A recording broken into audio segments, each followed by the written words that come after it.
I would like to welcome back to the show the co-initiator of Refuse Fascism and the host of the RNL, Revolution Nothing Less show, Andy Z. Welcome back to the Damage Report. Thank you so much, John. It's good to see you again. Good to be on your show again. It's good to see you. The last time we spoke was before, the fall of man. It's been a big time, and we were just speaking, before the show about sort of how our role in all of this, how we communicate all of this, what we're focusing on has had to shift with how much things have changed. In that time, you've launched a show. So tell me a little bit about what the last period has been like for you and your fight against fascism. Well, as you know, John, as soon as Trump was elected by December 2016, we formed an organization called Refuse Fascism. We recognized the danger that the Trump-Pence regime would present to humanity. And we had a bold idea of trying to prevent the inauguration by demonstrating in the streets. It didn't work, but we actually had full-page ads in the New York Times, Washington Post. And for the last 4 years, we have been sounding the alarm and mobilizing people. And right now, we're right up against it.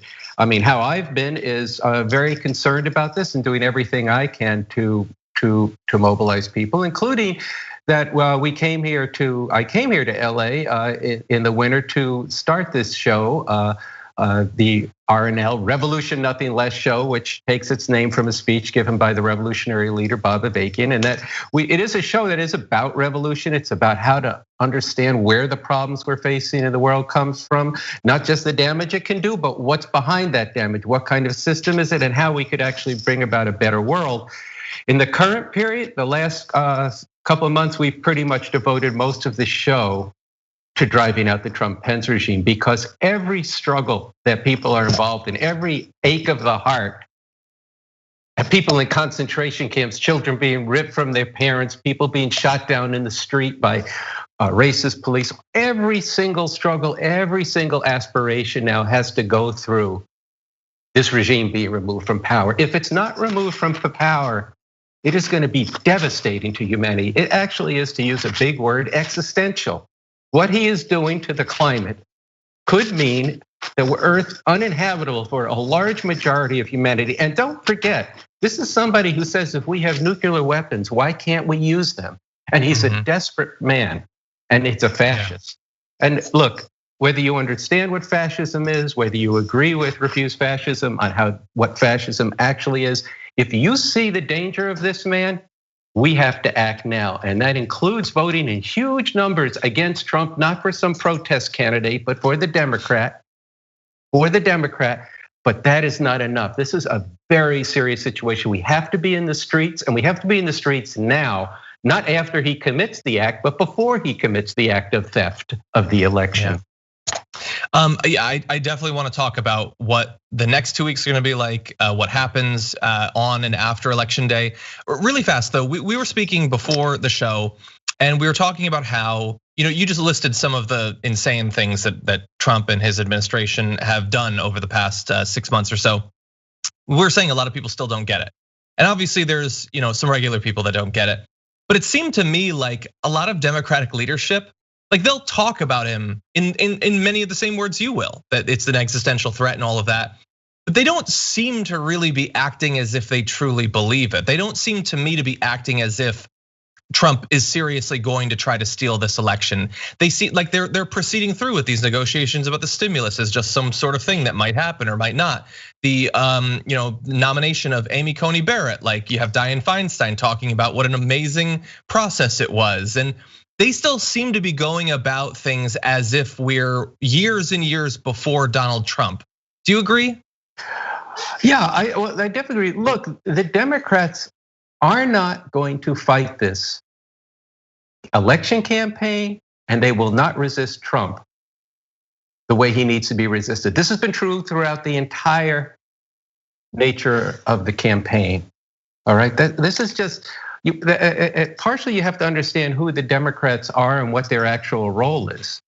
Years ago, Bob Avakian had said that if you try to make the Democrats what they are not, you'll actually become more like what they actually are. Which is to say, this is a party that does not want to govern on the basis of combating white supremacy.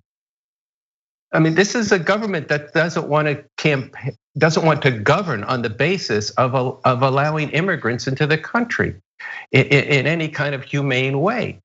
They're not fascists. They're not like Trump, and in such, that's why we do have to see that there's a big difference between what Trump represents and what the Democrats represent. But if you rely on that, they will say over and over again, what do they say, John? This is not normal. This is not presidential. This is not how it's being done. This is what they say. It's not how it's being done. How many times do you have to go through that? It's before you recognize that Trump and these Republican Party have ripped up that rule book. They're not playing by those rules. They got a different way America should be governed, okay? The Democrats want to keep playing by the same rules. He doesn't care about the rules. In fact, he's trying to change the rules. And so if you don't understand that, you're gonna keep having the same thing. And the pundits on mainstream TV I don't know how many, I can't even watch MSNBC TV, but I do watch it. But it's so annoying, they keep saying, well, that was really out of order. Yeah, fascists are out of order. That's their job description. A narcissistic psychopath is not a disqualification for being a fascist leader.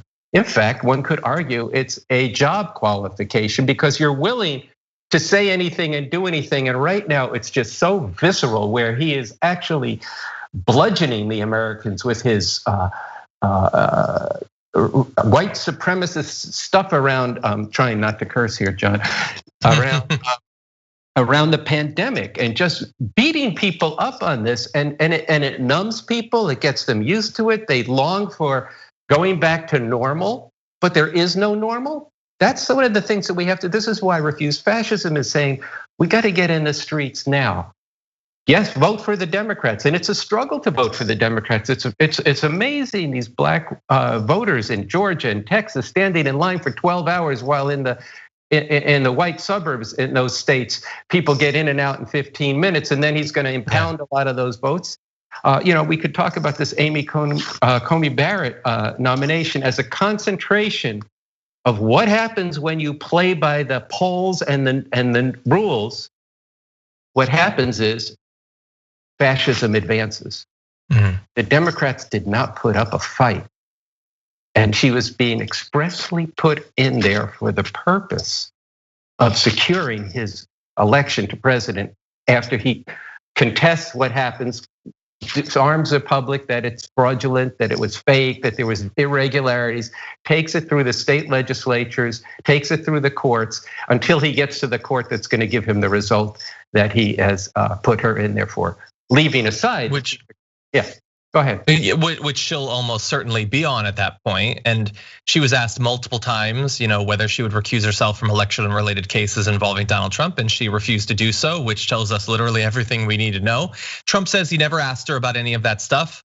I'll believe that as much as I believe virtually anything Donald Trump has ever said to me.